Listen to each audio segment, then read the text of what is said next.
영종중앙교회 청소년부 예배에 오신 여러분을 주님의 이름으로 환영합니다. 매일 묵상, 큐티하는 청소년, 매일 감사, 매일 감사의 내용 3가지 적기, 매일 기도, 잠자기 직전 1분 기도, 눈 뜨자마자 1분 기도, 매일 말씀을 묵상하고 감사하며 기도하는 청소년이 됩시다. 청소년부 교회 예배는 1부 오전 9시, 2부 오전 10시 30분, 3부 오후 12시입니다. 우리 교회는 코로나 예방을 위해 방역 수칙을 철저히 지키는 모범적인 교회입니다. 이 시간 마음과 정성을 다해서 예배하겠습니다. 사도신경으로 우리의 신앙을 고백드립니다. 나는 전능하신 아버지 하나님, 천지의 창조주를 믿습니다. 나는 그의 유일하신 아들, 우리 주 예수 그리스도를 믿습니다. 그는 성령으로 잉태되어 동정녀 마리아에게서 나시고 본디오 빌라도에게 고난을 받아 십자가에 못 박혀 죽으시고 장사된 지 사흘 만에 죽은 자 가운데서 다시 살아나셨으며 하늘에 오르시어 전능하신 아버지 하나님 우편에 앉아 계시다가 거기로부터 살아있는 자와 죽은 자를 심판하러 오십니다. 나는 성령을 믿으며 거룩한 공교회와 성도의 교제와 죄를 용서받는 것과 몸의 부활과 영생을 믿습니다. 아멘. 샬롬. 우리 사랑하는 영종중앙교회 청소년부 모두를 주님의 이름으로 환영하고 축복합니다. 우리 친구들 건강하게 잘 지내고 있죠? 지난 주일은 갑작스럽게 모든 예배를 온라인으로 전환했었습니다. 지역사회에 확진자가 나오는 그런 급박한 상황이어서 그렇게 진행되었고요. 돌아오는 주일 5월 23일 주일은 교회 현장 예배와 온라인 예배를 병행해 드립니다. 꼭 기억해서 올 수 있는 친구들은 꼭 교회에서 함께 예배하기를 바라요. 철저히 방역 수칙을 지키면서 함께 예배의 자리에 힘쓰기를 바라고요. 그러지 못한 친구들은 가정에서 내가 있는 그곳에서 우리의 마음을 다하여 함께 예배하기를 바랍니다. 이 시간 우리 다 함께 정성을 다해 마음을 다해서 하나님을 예배하겠습니다. 우리의 마음을 주님께 드립니다. 저는 예수를 믿어 구원받았습니다. 저는 예수를 믿어 하나님의 자녀 되었습니다. 눈을 열어 주님의 말씀 안에 있는 놀라운 진리를 보고 깨닫길 원합니다. 아멘으로 순종하여 하나님께 영광 돌리는 삶을 살겠습니다. 오늘 우리에게 주신 하나님 말씀은 히브리서 11장 4절과 6절 말씀입니다. 믿음으로 아벨은 가인보다 더 나은 제사를 하나님께 드림으로 의로운 자라 하시는 증거를 얻었으니 하나님이 그 예물에 대하여 증언하심이라. 그가 죽었으나 그 믿음으로서 지금도 말하느니라. 믿음이 없이는 하나님을 기쁘시게 하지 못하나니 하나님께 나아간 자는 반드시 그가 계신 것과 그가 또한 자기를 찾는 자들에게 상 주시는 이심을 믿어야 할지니라. 아멘. 살아계신 하나님의 말씀입니다. 오늘 말씀의 제목 함께 읽어보겠습니다. 하나님을 기쁘시게 하는 삶, 예배. 아멘. 여러분, 하나님을 기쁘시게 하는 삶의 첫 번째 시작은 예배 생활입니다.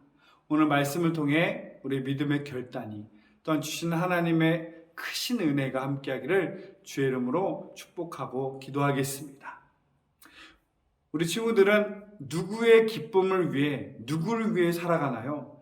내가 의도하지는 않았지만, 내가 의식하고 있지는 않지만 우리는 누군가의 만족과 누군가의 기쁨을 위해 살아가고 있습니다. 그 대상이 부모님일 수도 있어요. 그 대상이 타인일 수도 있어요. 그리고 그 대상이 나 자신일 수도 있습니다. 분명한 사실은요, 우리가 기쁘게 하기 위해서 살아가는 그 대상이 하나님이어야 한다는 것이죠. 우리는 하나님을 기쁘시게 하는 삶, 하나님께 영광 돌리는 삶을 살아야 되는데 그렇지 않고 다른 것이 이유와 목적이 되는 순간 우리의 삶에 문제가 있을 수 있습니다. 부모님을 기쁘시게 하는 삶, 물론 부모님께 효도하는 삶은 귀합니다. 그러나 우리의 인생을 부모님 때문에 부모님을 위해서 살아간다면 후회가 있을 거예요. 그렇게 부모님 말씀 따라 살아갔던 한 사람이 후회스러운 말을 한 사람을 본 적이 있습니다. 또 부모님 입장에서는 내 자녀 때문에 내 자녀가 내 인생의 이유고 내 기쁨이야. 물론 자녀를 위해 희생하고 사랑해야 합니다. 그러나 우리의 삶의 이유와 목적 기쁨이 자녀는 아니라는 것이죠. 그리고 또 내가 살아가는 이유, 내 살아가는 내 기쁨의 대상이 나 자신일 경우는 어떻게 되죠? 나만을 위해, 내 즐거움을 위해, 나의 만족을 위해 나를 위해 살아가는 인생이 되어서 점점 죄의 타락의 모습으로 빠져들 수 있다는 것을 우리는 두려워해야 됩니다. 우리는 다른 어떤 것을 위해, 다른 어떤 기쁨을 위해 살아가는 존재들이 아니라 오직 하나님을 기쁘시게 하는 삶. 그것이 가장 복된 삶이요, 가장 가치 있는 인생이라는 사실을 저와 여러분 모두가 믿으시기를 다시 한번 기도하겠습니다. 히브리서 11장에 보면 믿음의 선배들의 모습을 한 사람 한 사람 소개해 줍니다. 목사님이 몇 명의 믿음의 선배들을 소개하고 있는가 수를 세워봤더니 총 10명의 믿음의 선배들을 소개하고 있습니다. 이 믿음의 선배들, 믿음의 선지들을 소개한 이유는 그들이 본받을 만한 대단한 위인이기 때문이가 아니라 우리의 믿음의 삶에 본이 되시는 분은 오직 예수님 한 분뿐이고요. 그 믿음의 선진들, 선배들이 기록된 이유는 그들도 우리와 별반 다르지 않은 똑같은 죄인이고 똑같이 연약한 한계를 가진 사람들이었지만 그들이 하나님의 은혜 가운데, 하나님의 도우시는 놀라운 은혜 가운데 귀하게 쓰임받았음을 보여주며 우리도 그러한 은혜의 삶을 살기를 이 성경은, 우리 하나님은 우리에게 다시금 초대하고 있습니다. 10명의 믿음의 선진 중에 가장 먼저 소개되는 사람이 오늘 본문의 말씀 히브리서 11장 4절에 나오는 이 사람이죠. 바로 아벨입니다. 보통 이 히브리서에 나오는 믿음의 선배들은 믿음으로 누구는 어떻게 살았다, 믿음의 사람을 소개하고 그의 삶이 어땠는지를 알려주는데 가장 먼저 소개되는 아벨은 그의 삶에 있어서 가장 큰 특징이 뭐냐면 믿음으로 그는 하나님을 예배하는 삶이었다라고 평가하고 있습니다. 바로 아벨은 제사하는 삶, 오늘날의 우리의 말로 표현한다면 아벨은 하나님을 만나고 하나님을 높이고 하나님을 예배하는 삶이었다는 것이죠. 믿음의 선배들의 삶을 이야기하면서 가장 먼저 우리에게 전해주는 주제는 바로 예배라는 사실에 주목해야 됩니다. 왜냐? 믿음의 첫 시작은 예배이기 때문이에요. 우리의 믿음 생활에서 가장 핵심이 되는 것은 이 예배 생활. 이 예배가 너무나 중요한데 우리는 이 예배가 정확히 무엇인지 모르고 들을 때가 있음을 안타깝습니다. 성경에서 올바르게 알려주는 이 믿음, 이 예배의 생활은 무엇인지 오늘 함께 보도록 하겠습니다. 예배에 대한 두 가지 의미가 있습니다. 첫 번째 예배는 바로 모이는 예배를 말하고 있어요. 마태복음 18장 20절은 말합니다. 두세 사람이 내 이름으로 모인 곳에 나도 그들 중에 있느니라. 아멘. 물론 기도 생활, 말씀 생활 혼자 할 수 있습니다. 근데 성경은 정확하게 말해요. 두세 사람으로 내 이름은 모인 곳에, 한 사람이 아니라 예수의 이름으로 모인 그곳에 하나님이 함께 하시겠다. 그것을 말하고 있어요. 함께 모여서 예배해야 함을 강조하고 있는 것이죠. 또 히브리서 10장 25절 보면 모이기를 패하는 어떤 사람들의 습관과 같이 하지 말고 오직 권하여 그날의 가까움을 볼수록 더욱 그리하라. 여러분, 요즘 시대는 교회 굳이 안 가도 돼. 모쪼록 교회 가서 예배 드려. 모이지 않고 그냥 편하게 집에서 예배 드리면 되지. 그렇게 계속 우리에게 속삭이고 계속 우리의 마음을 유혹하는 이 시대에 살고 있습니다. 그러나 그렇게 하지 말고 더욱더 모이기를 힘써라. 그것을 말하고 있어요. 예배의 첫 번째는 모이는 예배입니다. 모이는 예배를 통하여서 하나님 주시는 은혜와 기쁨과 말씀과 은혜를 누리고 그 능력을 가지고 세상에서 흩어져 살아가는 것이죠. 바로 첫 번째 모이는 예배, 그리고 두 번째는 흩어지는 삶의 예배를 말하고 있습니다. 물론 모이는 예배가 전부는 아닙니다. 모이는 예배가 있는 만큼 또한 우리의 삶에서 흩어지는 삶의 예배가 함께 있어야죠. 이 삶의 예배에 대해서 로마서 12장 1절 그러므로 형제들아 내가 하나님의 모든 자비하심으로 너희를 권하노니 너희 몸을 하나님이 기뻐하시는 거룩한 산 제물로 드리라. 이는 너희가 드릴 영적 예배니라. 아멘. 우리가 함께 모여 예배를 했다면 그 드린 예배의 은혜와 기쁨과 감격을 가지고 세상에 나가 우리의 삶의 예배를 드려야 됩니다. 하나님의 기뻐하시는 거룩한 산 제물로 드리라. 우리의 삶 속에서 거룩한 성도의 삶으로 우리의 삶 속 가정과 학교와 삶의 깊숙한 곳에서 하나님을 예배하는 믿음의 삶으로 하나님을 높이는 그런 거룩한 믿음의 삶이 되어야 함을 성경은 말씀하고 있었던 것이죠. 기억해야 됩니다. 교회와 예배의 중요한 의미는 모이는 교회, 모이는 예배가 있어야 됩니다. 그리고 모이는 예배만큼이나 삶의 현장으로 들어가서 흩어지는 교회, 흩어지는 예배로서 삶의 예배를 드릴 수 있어야 합니다. 이것이 함께하는 것이 너무나 중요합니다. 모이기만 하고 기도 안에 골방에만 들어가 있는 것 성경은 절대 훌륭한 믿음이라고 말하지 않습니다. 또 오늘날 시대는 흩어진 예배가 더 중요한 거야. 삶의 예배가 중요한 거야. 그것도 맞지만 여러분 삶의 예배도 중요하지만 중요한 것은 모이는 예배와 삶의 예배가 함께하는 것이 중요합니다. 주일 일요일인데요. 일요일 이 주일은 어떤 날입니까? 한 주의 마지막이 아니에요. 한 주 동안 정말 수고도 많았어. 공부하느라고 바빴지. 운동하고 열심히 연습하느라고 고생했지. 이렇게 나를 위로하고 안식하는 그냥 그런 주일의 한 주의 마지막이 아니라 반대로 한 주의 시작이 바로 일요일 주일입니다. 바로 모이는 예배를 통하여서 기도와 찬송과 말씀을 통해 주신 하나님의 은혜와 능력을 가지고 영적 힘과 능력을 가지고 다시 흩어져서 세상 속에서 가정과 삶 속에서 학교에서 그 받은 은혜와 능력을 가지고 삶의 예배를 드리는 삶. 여러분 이 모이는 예배와 삶의 예배가 함께하는 저와 여러분 모두가 되시기를 주의 이름으로 축복합니다. 코로나로 인해 이 예배의 중요성이 너무나 많이 낮아진 것 같아요. 예배가 너무나 상대화되고 약화된 이 시대에 여러분 예배는 그냥 마음껏 편하게 드려도 돼. 그냥 교회 가도 돼 안 돼. 교회 굳이 안 가도 돼.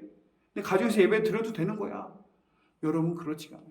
모이는 예배가 있을 때 비로소 삶의 예배가 가능합니다. 모이는 예배를 통해 하나님 주시는 은혜와 능력을 가지고 그 하나님의 은혜의 능력을 우리가 가질 때 비로소 삶 속에서 예배자의 삶이 가능하다 이 사실을 기억하시고 모이기를 힘쓰는 예배 그리고 모였다면 삶에 흩어진 예배를 충성되이 드리는 여러분 되기를 바랍니다. 여러분 스스로에게 한번 자문해 봤으면 좋겠어요. 나에게 있어서 예배가 중요한 위치에 있는가? 내 삶의 우선순위가 예배가 우선순위에 있는가? 라는 질문을 해보고 여러분 모이기를 힘쓰는 그런 예배자가 되시기를 다시 한번 주의 이름으로 축복합니다. 오늘 본문의 말씀 보면 분명 하나님께 드려진 예배인데 하나님이 원하시는 예배가 있고 그렇지 않은 예배가 있다는 사실이 참 두렵습니다. 여러분 형식적으로 교회에 와서 예배 드렸으니까 나 예배 다 했어. 그게 아니라는 것이죠. 우리 예배에 오는 이유가 뭡니까? 우리 예배에 오는 이유를 한번 점검해 봐야 돼요. 엄마 아빠가 가려고 했으니까 어쩔 수 없이 가는 친구가 있나요? 왠지 교회에 주일은 와야 되는데 안 가면은 찜찜한 것 같으니까. 왠지 주일에 교회에 안 가면은 내 성적이 떨어질 것만 같으니까. 사업이 안 될 것 같으니까. 이러한 미신적인 이유 때문에 예배를 합니까요? 나는 예배 자리에 왔으니까 나는 할 도리 다 있어. 나는 이 정도면 된 거야. 이런 예배의 자세를 가지고 있나요? 예배의 형식이 중요한 것이 아니라 올바른 예배의 자세가 우리에게 필요합니다. 바른 예배의 자세를 가지고 있지 않으면, 올바른 믿음으로 올바른 하나님 기뻐하신 예배를 드리지 않는다면 우리의 삶에 돌이킬 수 없는 더 큰 문제가 생길 수 있음을 두려워해야 돼요. 바른 믿음이 아닌, 바른 예배가 아닌 것으로 말미암아 나 스스로는 이 바른 믿음이 아닌데, 바른 예배가 아닌데 그것은 나를 스스로 자족하고 만족해서 나도 모르는 사이에 세상 사람보다 더 악해질 수 있다는 것을 기억해야만 합니다. 1차, 2차 세계대전 그것을 빼고요, 인류 역사상 가장 잔인한 전쟁 중 하나가 바로 종교전쟁이었던 30년 전쟁입니다. 바른 믿음, 바른 예배 생활을 드리지 않으면 정말 신앙이라는 잘못된 이유와 명목을 가지고 다른 사람을 정죄하고요, 다른 세상 사람보다 더 추악하고 더 안타까운 더 잔인한 악행적인 모습을 가질 수 있다는 것을 역사적 사실을 통해 우리는 조심해야 돼요. 나 스스로 그냥 교회 왔으니까 나는 예배자로서 다 한 거야, 스스로 자족하고 스스로에게 면죄부를 부여하고 그것에 만족하는 그런 삶이 아니라, 우리는 하나님이 원하신 예배, 바른 믿음과 바른 예배의 생활로 그런 믿음 생활과 예배 생활을 해야 된다는 것을 여러분 기억하시기를 다시 한번 주의 이름으로 축복합니다. 하나님이 원하시는 예배가 무엇입니까? 하나님이 아벨의 제사, 아벨의 예배를 받으셨던 이유는 무엇입니까? 오늘 본문의 말씀을 한번 다시 읽어보겠습니다. 히브리서 11장 4절, 믿음으로 아벨은 가인보다 더 나은 제사를 하나님께 드림으로 의로운 자라 하시는 증거를 얻었으니 하나님이 그 예물에 대하여 증언하심이라. 그가 죽었으나 그 믿음으로써 지금도 말하느니라. 아멘. 하나님이 아벨의 제사, 아벨의 예배를 기뻐 받으셨던 이유, 첫 번째 따라 읽어볼게요. 제물이 아니라 예배자의 자세를 보십니다. 아멘. 창세기 4장 4절 5절 보면 여호와께서 아벨과 그의 제물은 받으셨으나 가인과 그의 제물은 받지 아니하신지라. 아멘. 이 성경 구절을 보면 제일 앞에 나오는 대상이 누구죠? 제물보다 더 우선순위인 게 누구냐면 사람이란 것이죠. 아벨과 그의 제물, 아벨이 더 우선순위 됩니다. 아벨이 하나님이 좋아할 만한, 기뻐할 만한 이런 제물을 드려서가 아니라 그의 예배자를 하나님은 집중하시고 보셨다는 것을 말씀하고 있는 거예요.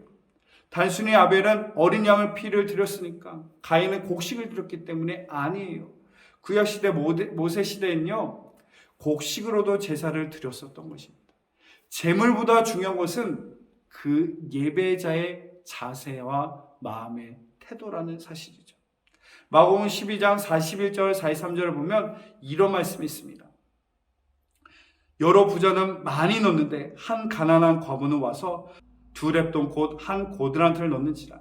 예수께서 제자들을 불러다가 이르시되 내가 진실을 너에게 이르노니 이 가난한 과부는 헌금함에 넣은 모든 사람보다 많이 넣었도다. 아멘. 이 말씀에서도 예수님 말씀하시는 거, 헌금의 액수가 중요한 게 아니라 그 예물을 드리는 헌금자, 예배자의 자세와 마음에 하나님은 집중하고 계셨다. 여러분, 하나님을 기뻐하시는 예배자가 되기 위해서는 내 마음과 태도를 점검해 봐야 돼요. 하나님께 사랑하고 감사하는 마음으로, 하나님의 그 은혜의 감격으로 내가 이 예배의 자리에 있는가 점검해 보아야 합니다. 지금 예배하는 시간, 예배의 자리에 앉아 있는 것으로 만족하는 것이 아니라 우리의 마음의 태도를 올바르게 세워서 하나님이 향한 은혜의 감격으로 드려지는 예배자가 되기를 다시 한번 주의 이름으로 축복합니다. 하나님이 원하시는 예배자 어떤 모습인가? 두 번째 읽어보겠습니다. 믿음으로 드리는 예배이다. 히브리서 11장 4절은 이렇게 말하죠. 믿음으로 아벨은 가인보다 더 나은 제사를 하나님께 드림으로. 아멘. 아벨은 믿음으로 하나님께 예배 드렸다는 것이죠. 여러분, 믿음이 너무나 중요합니다. 믿음이 없이는 하나님을 기쁘시게 하지 못한다고 말합니다. 하나님께 기쁨이 될 수 있는 것, 하나님을 기쁘시게 할 수 있는 것은 내 공로가 아니에요. 내 행위가 아니에요. 어떻게 죄인 된 내가 하나님 기쁨이 되겠습니까? 이 죄인 된 자격 없는 우리가 하나님의 기쁨을 낼 수 있는 첫 시작은 믿음입니다. 믿음으로 드리는 예배를 하나님 원하신다는 것이죠. 믿음으로 하나님 예배 드린다는 것은 자기 죄에 대한 자백과 하나님의 은혜에 대한 감사와 감격을 가지고 그 하나님의 은혜를 사모하는 마음으로 예배를 드린다는 것을 말하고 있죠. 오늘 이 시간 나 같은 죄인을 이 시간 예배자로 불러 세우신 하나님의 은혜에 감사하며 그 은혜에 감격하여 또 하나님 주실 은혜를 사모하며 예배하는 믿음으로 예배하는 여러분 되시기를 바랍니다. 그리고 마지막 세 번째, 하나님 원하시는 예배는 무엇인가? 바로 이렇게 표현할 수 있어요. 내적 표현과 외적 표현입니다. 믿음은 마음의 중심에 있기 때문에 반드시 나의 행위로 나오게 될 수밖에 없습니다. 믿음과 행동, 믿음과 삶은 분리된 것이 아니라 하나 되어져 있다는 것이죠.